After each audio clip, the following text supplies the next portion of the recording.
सोमनाथ सूर्यवंशीची केस मी इथे लावून धरली होती.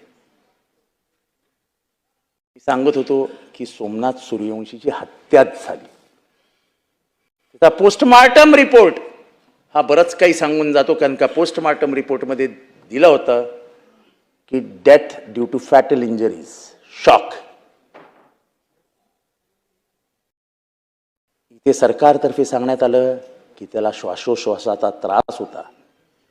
श्वासोश्वासाचा त्रास असताना तो जिवंत कसा राहिला? तो मेला कुठे? तो किती वाजता मेला? काही सरकार सांगायला तयार नाही. आणि आम्ही इथे एखादा आमदार जेव्हा बोलतो तो सत्य बोलतो असं मानलं जातं.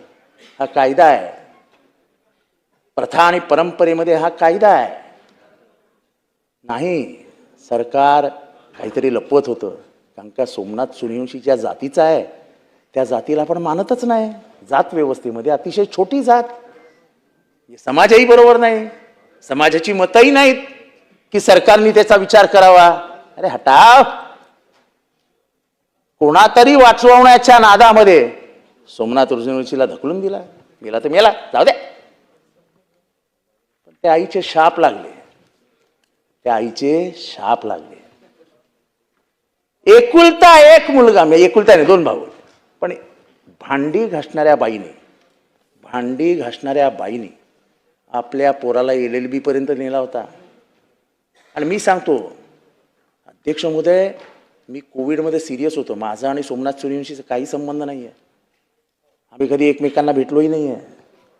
पण मी जेव्हा कोविडमध्ये सिरियस होते तेव्हा त्याची फेसबुकची पोस्ट होती. जेव्हा माझ्या मृत्यूबद्दलच्या अफवा चालत होत्या तेव्हा त्यांनी फेसबुक टाकली होती की मृत्यूला धक्का देऊन हा लढवय्या जितेंद्र आव्हाड परत येईल, कारण का तो समाजासाठी लढण्यासाठीच पैदा झाला.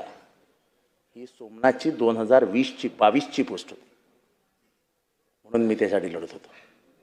आणि आज मला आनंद आहे की तुम्ही सगळे प्रयत्न केलेत. सोमनाथचा मृत्यू खोटेपणा करण्याचा तुम्ही सगळे प्रयत्न केले, पण अखेरीस संभाजीनगरच्या हायकोर्टाने सांगितलं की हा खूनच आहे आणि पोलिसांवर गुन्हे दाखल करा. प्रश्न हा आहे की तुम्ही महाराष्ट्राची दिशाभूल केलीत. महाराष्ट्राच्या न्यायाला फाशी दिलीत. सरकारकडनं जी अपेक्षा असते लहान लहान समाजाची आईची, त्या अपेक्षा भंग करून टाकला. काय ते आईचं दूध, काय त्या आईचं हृदय तुटत असेल हो सकाळी उठल्यानंतर. तुम्ही अख्ख्या महाराष्ट्राला फसवलं. तो अख्ख्या महाराष्ट्राला